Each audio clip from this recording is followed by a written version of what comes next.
One last thing, well, let me see here.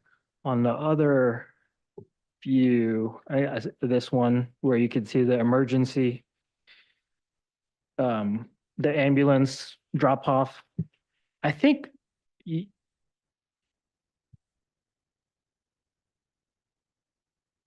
um, just suggestion on that ambulance, where the sign is, you have vertical sighting over there, but I think before you had panel, and I prefer that over this vertical sighting. You agree? Okay. Good.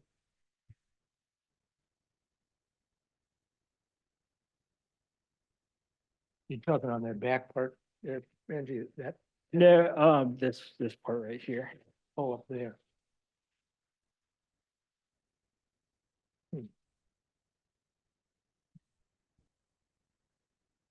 Oh, I see what you're talking about. Is that hardy or what is that? What would that be? Yeah, it's hardy. Okay. It's all smooth, no wood grain texture or anything. Okay. I mean, and otherwise, I agree with, all the other Metter's comments. So I guess I think they just need like probably a few days or week or so to review it, make sure they see all this stuff. So Yeah, and before we turned this in, we did sit down and meet with Matters and Kurt and Steve to actually review comment by comment, just to make sure our interpretation did not just. But we did sit down and do that review in sort of good faith.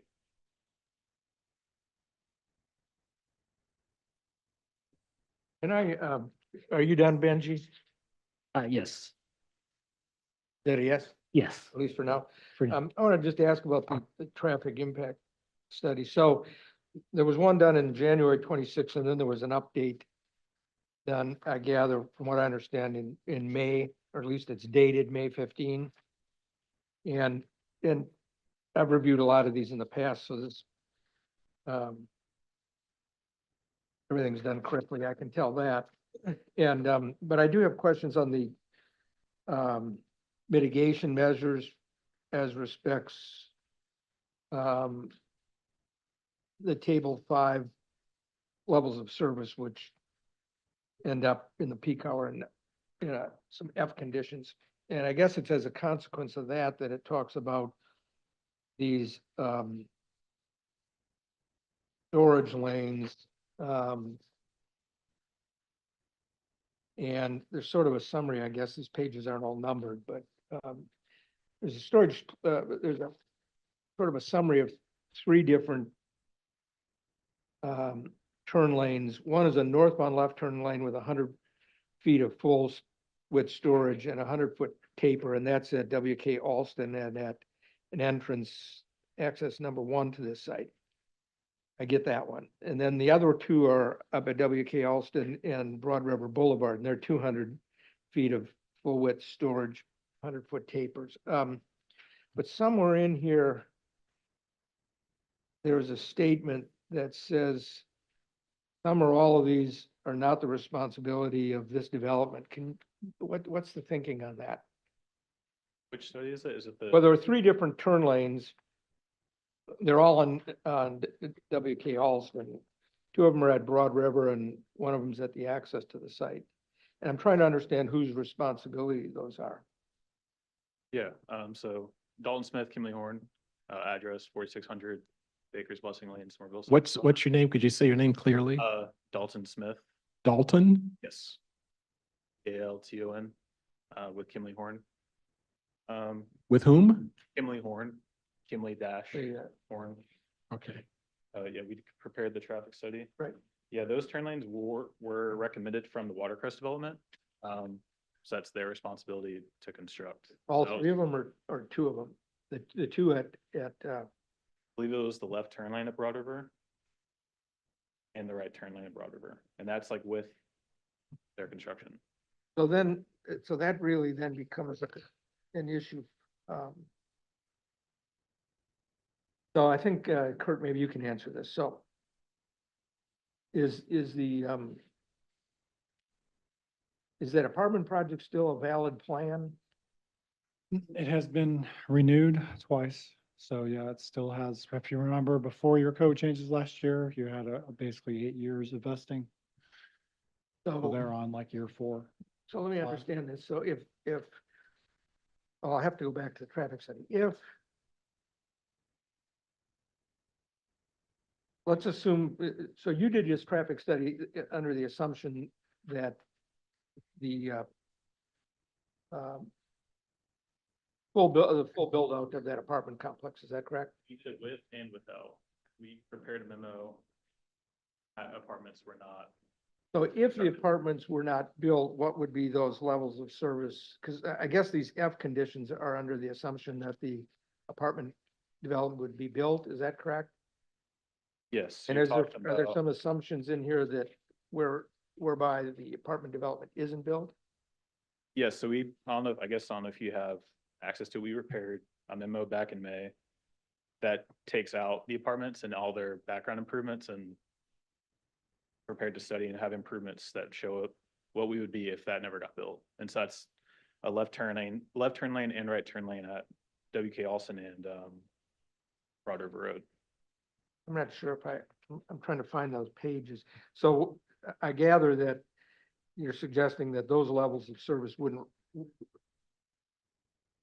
They're still, they're fairly similar with and without the apartments. So They're the- still F, but we don't, our development doesn't increase it barely at all compared to the no build to the build conditions. well, the page that I'm looking at shows that the existing condition at WK Alston and Broad River Boulevard, Yep. The level of service is a graded C.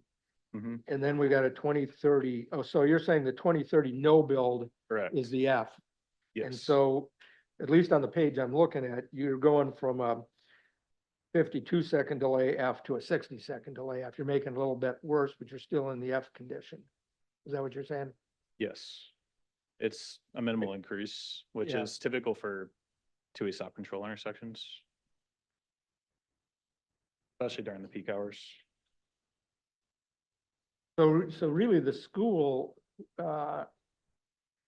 is supposed to make those improvements, Kurt, but it's already an existing F condition, even without not the school, even without the apartments, it's an F condition. Wonder why we put the improvements on them to build if they weren't contributing to a worse condition. Do you know that, Kurt? Don't I know. defer to Libby, but I would assume they probably didn't do, I'm assuming they built WK Austin Road, right? The school district, because they own all the right of way next to it. I'm assuming that was their probably construction of that road, and I'm assuming it was done a way back, probably didn't really have a TIA requirement at the time, or it just went to the state, or the road that they built might have been the existing, might have, fulfilled that requirement. That would be just a guess. Just because they But as own, best you know that. they own the right of way for the Yeah, whole you know, road, so it has to have been them. that- If the apartment development is ever done, as far as your understanding, is that still a requirement on that? Still a apartment? requirement for the apartment, the watercrest, but there's some utility issues that supposedly have been working out since I've been here, and they still haven't worked them out, so. So yeah, they definitely might not build, right, so. Right, so I get it. If you were going from a D to an F here, it'd probably be an acknowledgement on your part that you're making the situation worse, but since it's already in a failing condition and it's not markedly worse F than the F that already exists, you're not claiming responsibility. All right, I get it. All right. That's my questions on that. Okay. What other questions, if any, do we have of the applicant's representatives or of staff? If we don't have any more, I think I'll see if there's any comments from the public. See if there's any online or in the audience.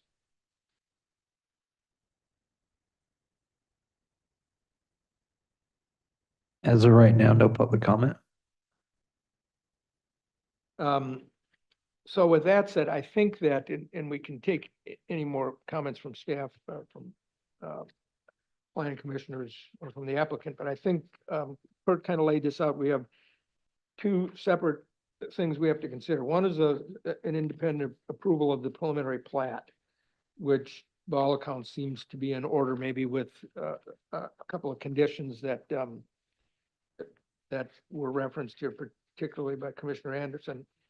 And then the site plan, which we have the option of either tell them to come back at a future meeting when these things are finalized, or to, which would probably be my inclination, is to say that it's close enough that we can rely on staff to make sure that the final I dotting and T crossing, with perhaps some conditions of approval.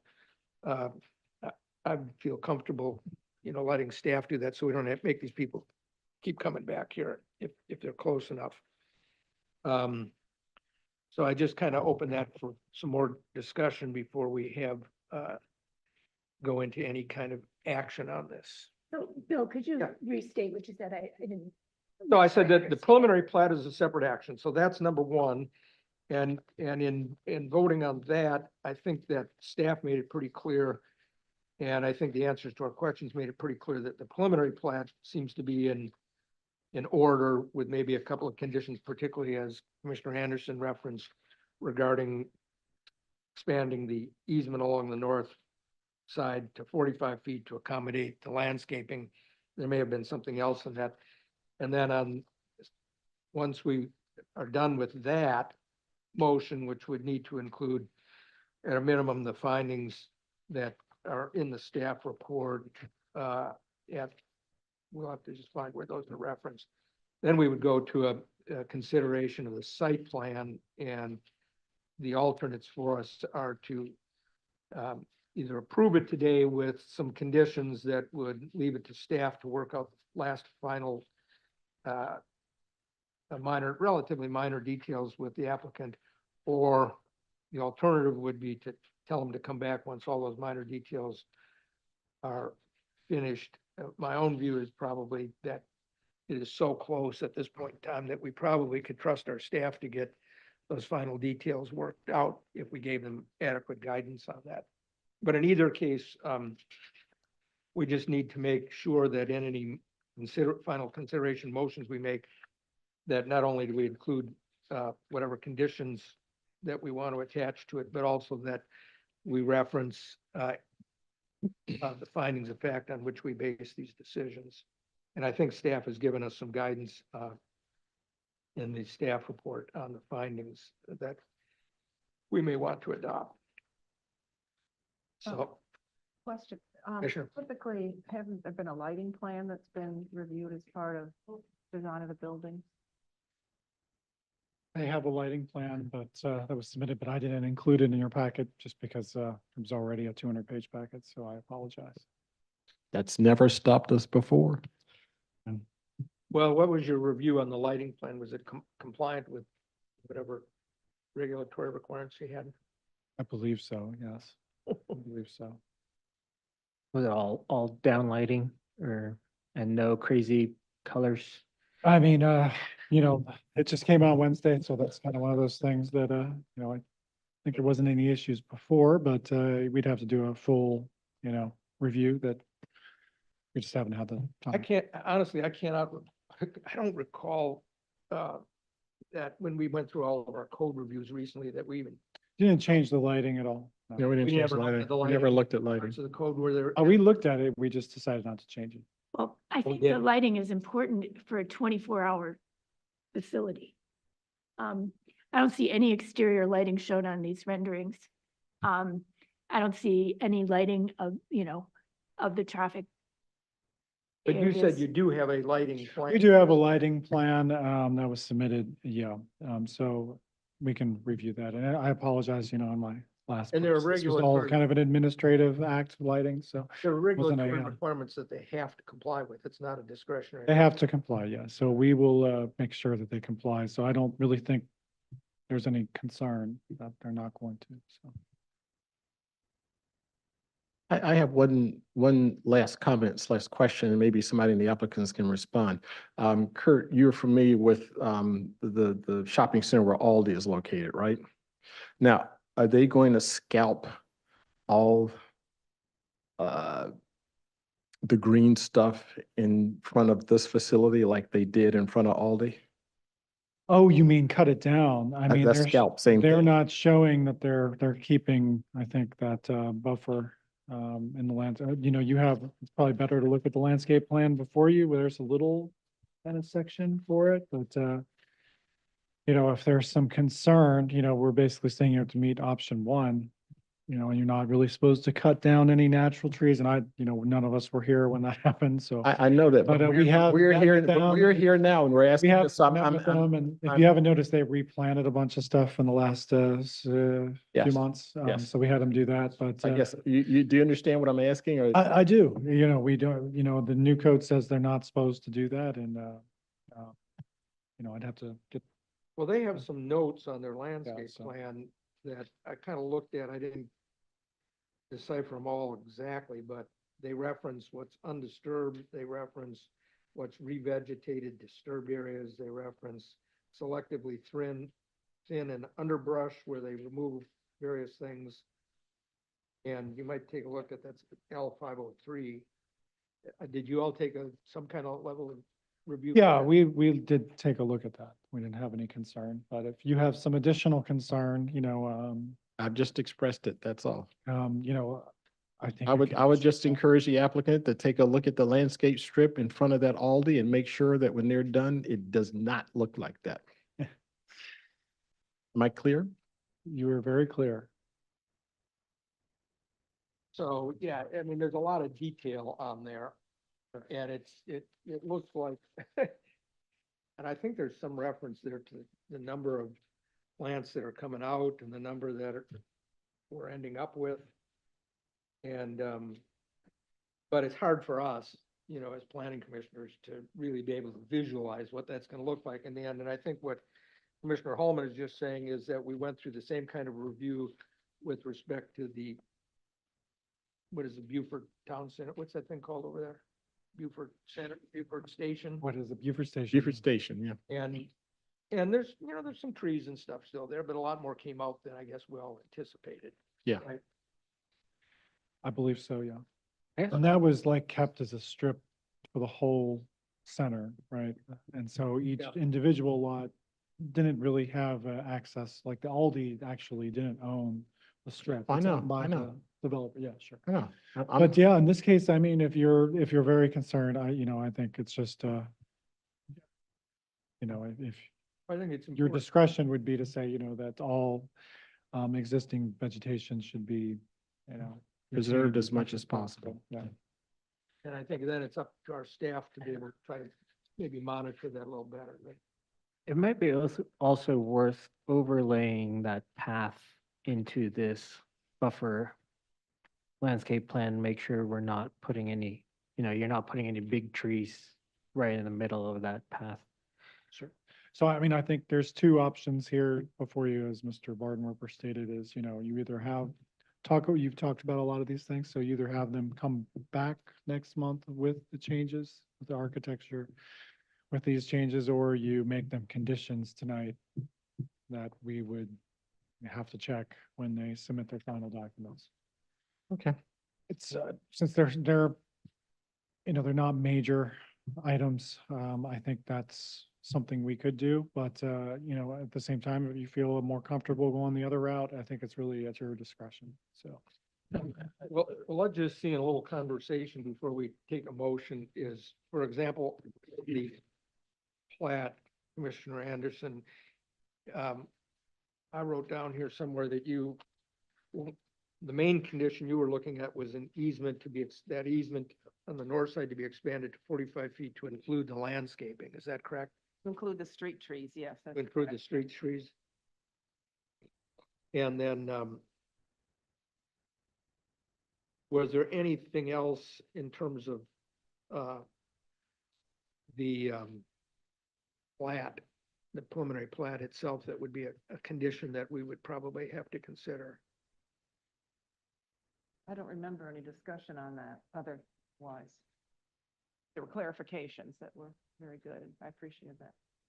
Benji, did you, Commissioner Murillo, did you have any, along that front buffer strip that would be Yeah, I think you would wanna- appropriate to maybe add in Sorry, there? you'd wanna say add- Something about that? If you want to do the buffer strip or had concerns about it, the preliminary plat would be where to do it. Sorry.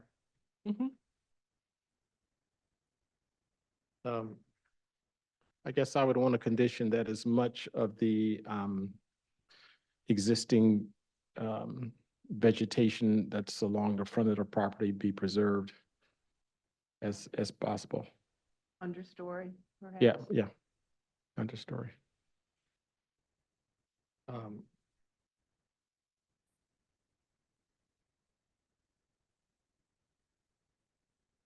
Buffers, the front buffer strip. Right.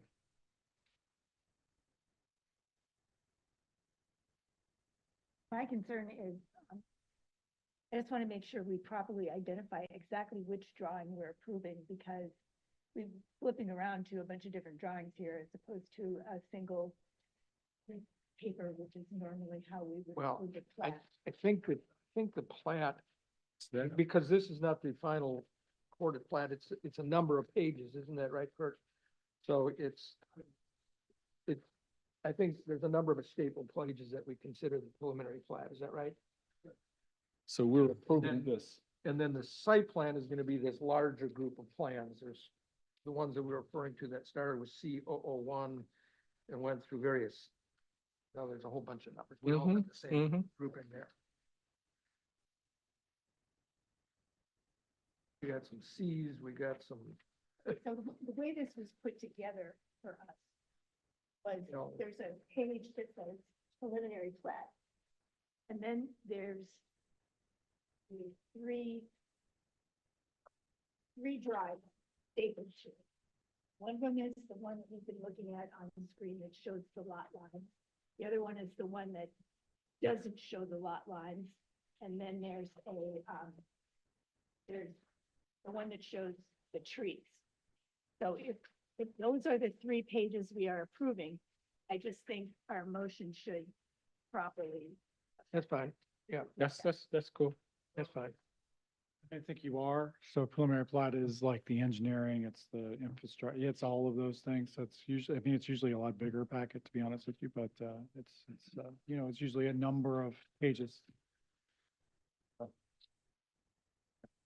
And so those are the pages that you've got, so those should be good. There was a Conditions. cover page that was stapled to the front that said. Yeah, yeah, it said Plat. preliminary Right. plat. So you're right. You've got what you need on that. And then obviously the conditions is up to you if you want to add those conditions to it. And then the same with the site plan. You know, you've got the big packet. Obviously, some of the changes have been made in the last few days for that. So that would have to be updated. You know, the final packet would get updated. You know, I think it's just the question is, do you want to vote on that or you want to wait until they update that packet before you, but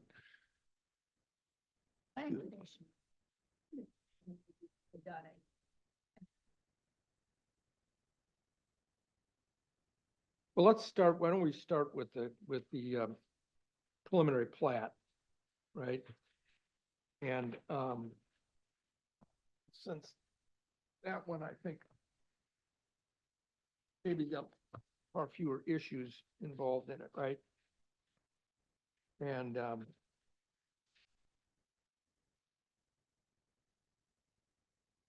me just look at something here once.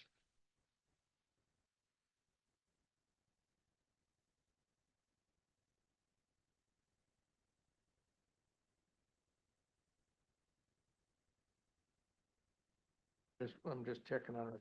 I want to look at something in our code, if you give me 1 second. So as far as the preliminary plat is concerned, the new, the city council has adopted our new changes to chapter 7, right? Chapter 7, yeah. So the review criteria for that are the preliminary plat is consistent with the rationale and criteria set forth in the code. The land use mix within the project conforms to the city's development code and complies with the comprehensive plan and the master plan. The utility and transportation design are adequate given existing and planned capacities. And lot layout, including structure, location, design of each lot. Those are the review criteria that we're supposed to look at. And we approve on conditions, or we deny the preliminary plat. And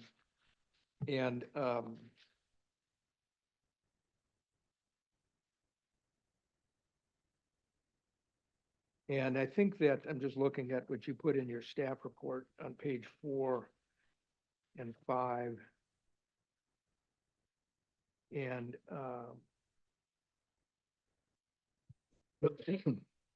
you have, yeah, so you've got on pages, actually, from pages 4 through 8, you've done a good job in setting out just what I quoted from the statute, and then you've given your staff analysis. And so I think that if we had a motion that said that, to the effect that it was being adopted based on The staff the report. staff report criteria of 1, 2, 3, and 4 on pages, and just say pages, 4 through 8 and the analysis. And then that was provided by staff. We adopt those as our conditions of approval, and then we add these couple of conditions that we mentioned. I think that would be an adequate motion. So I agree. if somebody wants to make a motion along those lines, or say, move along those lines, I think that then, as long as staff can record that adequately in our minutes. And the two conditions that I wrote down so far were the easement to be expanded to 45 feet to include the street trees. That's along the north side, and then along the buffer area in the front, that as much understory vegetation as possibly preserved within that area. Those, So I make a motion to approve the preliminary plat in accordance with the recommendations in the staff report in pages 4 through 8, subject to two conditions. One, that the rear access road easement be expanded to 45 feet, and that the buffer area, the landscape buffer area on the side of the property, the southern side of the property facing Route 170, maintain as much of the existing vegetation as possible. all right, does everybody understand that motion? If so, is there a second to that? Second. Any further discussion on that? Any additional conditions or language changes? If not, I'll call the motion. All in favor signify by saying aye. Aye. Aye. Opposed? And that motion then passes unanimously. So the preliminary plat is approved, and that doesn't go to the city council, and neither would a decision as respects the preliminary, or the site plan as we call it. And the site plan means not just this large document, which started with page C001 and goes through pages, there's a number of different C references through C Right, 101001. Then there's some L references, L111, 13, 501, 503, and then an A reference, A101. And those are, and has attached to it a piece of paper that says site plan. So that is what we're considering to be the site plan. And then we have these additional pages, which are the elevations, which we consider to be part of our site plan Right. approval. Right.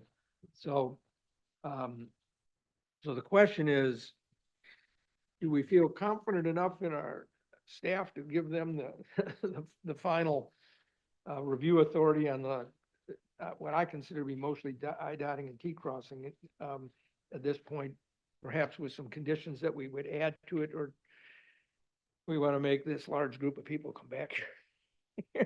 So Again, I do have just one question. Kurt, in the staff report for the site plan approval part of this, again, there's 3 or 4 pages that have some very specific architectural requirements or suggestions from staff and Metters. The updated elevations that have been provided to us very recently in the past week, do those updated elevations embody all of those items that are mentioned in pages 4 through 8 of your staff report? I think it's actually 9. I'm sorry, 8 through 9 through, 13, maybe? That 9 was, through 13, I'm sorry. that was the question I asked of you at the beginning. when Yeah, I think they do in general, but as I stated before, we haven't we haven't had the time nor our architects since we got them on. Basically, we had 2 days for this meeting, so So to you- do a you- full you- review, and we haven't received the full submittal from them. But it looks like they were on the direction that we talked about So earlier. yeah, so I would be inclined in any other situation to say, that's fine, let staff review them, but Mr. Murillo had some comments that I think need to be taken into account in, oh gosh, I hate Yeah. this. And I would be more, I hate for the whole group to come back. I mean, I feel like if it was another meeting, it'll be just a short meeting or Zoom meeting or something, but I feel like I do need to see it again, because we're just really looking at the renderings. We're not looking at, updated elevations. And, there's some discrepancies between the site plan, landscape plan, renderings. Yeah. Elevations, floor plan. Well, So. could we do this just to make it a little bit easier if we, continue the hearing on, as opposed to continue the hearing on the site plan until, there's a thought, just to continue the hearing on the site plan to the next meeting, to only address those issues that either that we've raised here today or that Kurt, our staff and Metters, Need further review on. I think require our further review and comment. So that, you can limit the number of people, and maybe if, one You're person not shows dealing with up. traffic or you're. We won't look at the Yeah. traffic again, I feel, unless Stormwater. anybody has questions on that, and it would even be possible that they could appear, online if that was, easier for them. If I could suggest, we could divide it up, possibly approving the actual site plan, like back in the old days, the site plan, the horizontal, which would be drawing C, or at page C 402, on the condition that the site plan be revised to show bike parking as per section 5.6.3, but they could do that. And then to bring back the little changes in the architecture, the lighting, which nobody knows about, and maybe we'll just do the landscaping as well around the building, just so that we have all those little details, a nice package together. But we could give them some certainty actually about the horizontal on the site, and then come back with the vertical, you might say. Ultimately, we'd be approving all of these plans, but basically you'd be saying you only wanted to call out page C 402. Well, just to narrow, I mean, because that is the site plan. I think I guess I would recommend just as Bill or Mr. Pardenworper stated, I think that would probably be cleaner instead of doing it. Could you speak up? I I can't think I hear would you. recommend, continuing it, but just ending the public hearing on the horizontal side of it. Maybe that's the better way to go about it. And so we don't have to talk about it. I don't know if it's a great idea. To me, I'm not an attorney, but to approve two sides of it that don't exist as an I don't approval think just it seems helps to a be lot. Yeah, I think overly complicated and maybe Yeah, why don't, creating a complexity that doesn't need to happen. yeah. So we would continue the public hearing, not to have further discussion on the horizontal side of it, but to talk about the vertical, which is the Sure. specific elements that still remain in question Right. on the elevations. And try to limit our further questions, Yes. not to new items that we've had the opportunity to review already, but only those things that would come back that that we'll ask them to address, right? So we, And also any feedback from letters, which we don't, yeah. staff does not have. Yeah, if Matters says they're way off on a couple things, Yeah. right? And I don't think then we would have to take any motion other than just a motion to to continue need the a motion to public hearing along continue. those limited lines. You need a motion to continue, A motion to continue, but table. we'll say to continue the public hearing, and, But you've given them direction of what you're expecting, so, yeah. yeah, I want them to, I don't want to get the reputation that you just can't get anything approved in Beaufort. I think that generally speaking, we like it when people can work with our staff as much as possible, and I think they've done that, and they've shown a good attitude about that. You know, we've got these low country vernacular requirements here, which are, to some extent, they're a little bit new.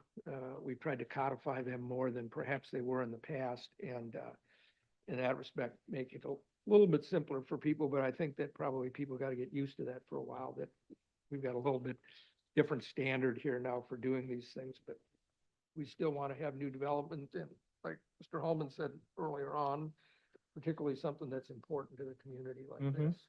Mhm.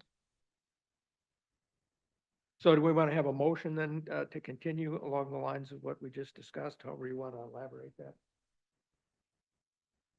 I can make a motion. Motion to continue the public hearing to allow staff to review the new elevations and applicant to address any remaining comments from today. And to include the lighting plan on the next meeting. Anything else?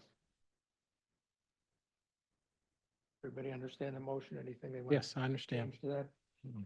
Is there a second on that? Second. All right, it's been moved and second, then we'll continue this public hearing on those limited items of the, that really related to the architectural design, which falls under the purview of the site plan. And take a vote on that if there's no further questions, comments. Okay, all in favor signify by saying aye. Aye. Aye, opposed?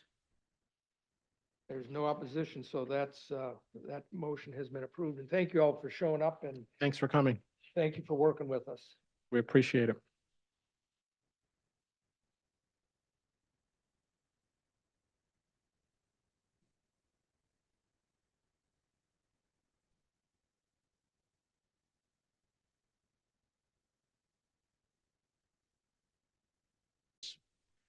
So I'm just going to ask you to turn to the fourth page, if you will. And we don't have to get into a lengthy discussion of this tonight, but what I'm proposing, and so just as in a little bit of background here, the marina, as you know, was leased to Safe Harbor. As you may also know, that lease was never properly consummated, if you will. It never went through two readings, was never adopted by an ordinance. And Safe Harbor's come in a number of times with their executives to talk about expanding the marina. That was denied. And so it begs the question to me, as a boater and as a concerned citizen living downtown, the fundamental question is, what kind of marina does the city of Beaufort really need, given that we have a landmark historic district, and given that what Safe Harbor had proposed to me and to many others, I believe, was sort of an excessive proposal in terms of mass and scale relative to our historic district. And so what I've tried to do here is to ask that this body recommend to city council that a study be done. And I'm not talking about a Survey Monkey done by the city of Beaufort. I'm talking about a professional study that's properly funded, that's done by the people that know what they're doing. And excuse me, the idea would be to really try to get a handle on what kind of marina is needed for the next 20, 30 years in downtown Beaufort. And so on page 4 here, I present 3 alternatives.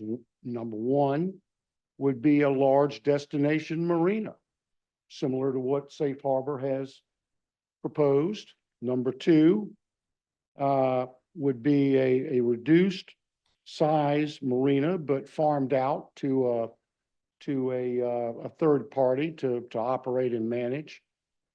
And number three would be to evaluate an even smaller marina focused on local boaters with appropriate slips provided for transients who are going to support downtown businesses, but not to the extent that you've got people from Augusta that just have boats that are sitting there for months and months and months, and they never show up. Not to the extent, certainly, that citizens, taxpayers, myself, and all of you are exposed to replacing fuel tanks and lines on the docks, which under the current arrangement, we're liable for and we're required to replace. Environmental liability, gap insurance liability, all of these things exist in this lease. The lease is terribly deficient. So without getting too much into that, which basically starts to get into my personal viewpoint on it, I think that a smaller marina focus, and certainly our day docks need to be under municipal control. We don't need to lose municipal control of this key principal asset. The statute speaks exactly to this type of issue. And so my request, I'm going to go on with it, and I don't know if you care to just bring it into discussion tonight, but my request would be for a recommendation to come out of the Planning Commission to City Council that there needs to be a formal and substantial study done to determine what kind of marina is appropriate and desired for our city. And then later, the decision about who's going to run it can be made. So that's my presentation. And that's all I wanted to bring up tonight. So I'm happy to answer any questions. Just one question. Do you think you can really fully consider the first thing you mentioned without considering the second thing you mentioned? Mr. Hallman, I'll just tell you flat out. I mean, I'm putting it. I there to would be assume you fair. wouldn't do anything else. I'm putting it there to be fair, Uh-huh. you know, to put it all on the table, but I would certainly never advocate for a big corporation. If you read this, what I've Mhm, mhm. done, it'll outline, you know, what Safe Harbor has become, and their interests don't align, I don't believe, with the city's interests. Certainly my interests, what I see as the interests of our landmark historic district, their overwhelming size and corporate mentality, and they have every right to pursue their corporate goals, just like these gentlemen here with Novat. I mean, they're trying to you Make know, a do buck. do what they do. And I'm not going to fault them for that, Mhm. but I'm going to tell you that it is my very strong belief that their corporate goals are misaligned with our goals, what our goals should be. Mm. And so Mhm. that's what I'm hoping that the city council will understand, that a proper study is needed first and foremost to understand what kind of marina this city needs. And I've got a vision for it and I'll be happy to speak to it. But I don't think that's the right thing tonight, because I don't want you to consider what kind of, I just want you to please tell the city that you recommend that they do a proper study. That's what I'm asking you to do. I do think I agree with you. I think it's appropriate, having, especially since our last work session in which you raised a number of different issues on different subjects. I look back at the statute about what is our authority under the law in South Carolina as respects comprehensive plans. And it's pretty extensive, you know, in terms of what we would want to include in there. So I think it would be appropriate for us to do that, you know, as won't take any action on this tonight, but let me just ask you, is from what you know about it, is this not a long-term lease that they have right now that, I mean, if we include it in the comp plan and a study was done and a decision was made to change anything, are there any rights that the city has to terminate that lease? Do you know what those are? I believe there are. I believe there are. It's a very complicated issue. You have to look at these really old plats. And I think the city's position is that the marina, and I think this now, this is my personal opinion. I haven't heard the city attorney opine on this. But my belief is that the city takes the position that the marina area is not subject to the multi-government agreement. And I don't know to what extent y'all are all familiar with this, but the short answer is no. My belief is that the city, that lease is invalid. I believe it's void. There is a provision that if some parts are held to be invalid, that the remainder of the lease is enforced. I think some sort of a declaratory judgment needs to be undertaken. And that would be another recommendation. That's my personal opinion. If you really look at the legal description and follow the plat precisely, you will see that the lease itself refers to the landing. Now, the landing itself is in fact subject to that multi-government agreement. That on its face, to me, renders the lease invalid. Not only that, the city in executive session, this is all the truth, debated that lease, never once revealed it to the citizens till it came out for a final vote. Newspaper reporter Lolita Huckabee requested a copy of that lease in advance.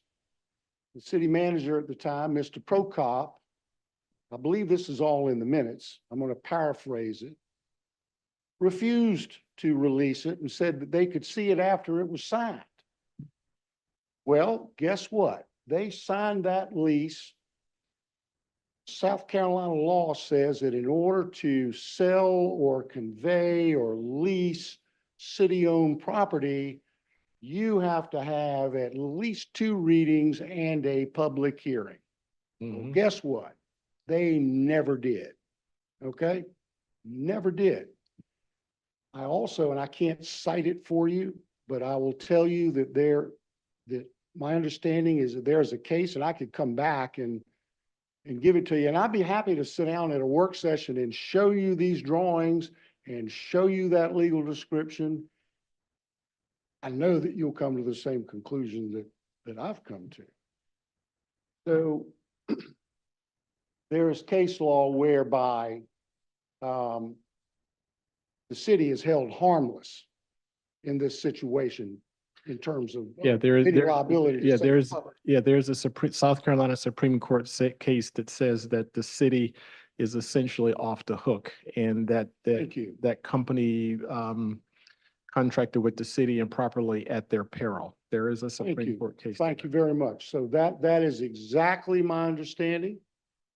And so therefore, if the city in fact is off the hook, then there is absolutely no need to necessarily pursue another deal with Safe Harbor unless and except in the event that a study says, oh yeah, we got to have the largest marina corporation in planet Earth running our little municipal marina. Personally, I don't agree with that, but I don't want, I want a survey to be done. That's the recommendation I'm going to ask for. Well, I think we can, given what you said, and Mr. Holman here is our representative on the, what do they call the committee? Waterfront Advisory Board. Are they, will that advisory board be looking at this lease or is that part of your scope of work? Looking at that issue is part of that advisory board, but I've attended exactly one meeting and that issue had not come up. I'll tell you, I did speak to that issue at a waterfront advisory meeting. Mhm. I don't know to what detail my comments are reflected in Mhm. their minutes, Mhm. but, and I'm not sure if that meeting was recorded. I don't know if, are the waterfront committee meetings recorded? Do you know? Do you happen to know? Don't know. Okay. But I did speak to that issue. The city attorney was in that meeting. I very strongly told them that that lease was invalid, that at least a part of the lease's description of the leased property included the landing, which is subject to this agreement that they have violated. And that's aside from the fact that the city signed this lease improperly. That's a totally separate issue. It's amazing. No, I think one other aspect of this that, certainly there was not a lot of light shown on the process of the safe harbor lease. And Lolita Huckabee was not only told by the city manager she couldn't see a copy of the lease, but she was told that by a mayor. The mayor at the time at a city council. So there was, but my understanding is that before safe harbor came into the picture, there wasn't municipal control per se of that marina. There was a long-term leasing arrangement in effect with somebody by the name of Rick Griffin, who was retiring right around all this same time. And so that was an independent contractor lease partner arrangement, it's my understanding. But I don't think there's a lot of public information about, really what was going on before safe harbor came. I think a lot of this was done without a lot of transparency. And in considering alternatives, and, what we want the marina to look like in the future, not only do we need a study, but we need to study different arrangements. Rick Griffin was not an employee of the city. So to me, that means there was not municipal control, or at least not complete municipal control of the marina at any time in anybody's memory. So, there's different mechanisms to set up a management situation for marina, some of which provide more municipal control than others do. And I think it would be helpful if there's anybody around who could enlighten us a little bit more about the history of it, because all this happened 2018, 2019, almost 10 years ago. I could take the responsibility of having someone come in and present to you those facts. That would be helpful, I think. So I think that, Kurt, at some appropriate time in the process of considering, yes, we're gonna look to you, obviously, a lot on, the priority of what issues you bring before us, and we'll just make one decision at the very end, which is obviously gonna include everything. So maybe a work session down the road where Mr. Trask could present on this, and if there's anybody else to talk to us, that'd be good. I think you picked our interest. Fine. And there are other issues that I'd also like to speak to, but I'm certainly not going to do that tonight. So, Well, we're glad to have you do so. And, okay. come back at future meetings then we'll probably keep the comp plan on every agenda, I would think, from now till the time that we finally For a while. adopt something, just even if we don't have an action item, just to kind of get an update on where things are, right? Okay, Thank you. all right. Okay. With that said, any other public comment on anything tonight online? If not, I think we've concluded what we were here to do tonight, right? So we'll take a motion to adjourn. So moved. No objection, we'll consider the meeting adjourned. Thank you.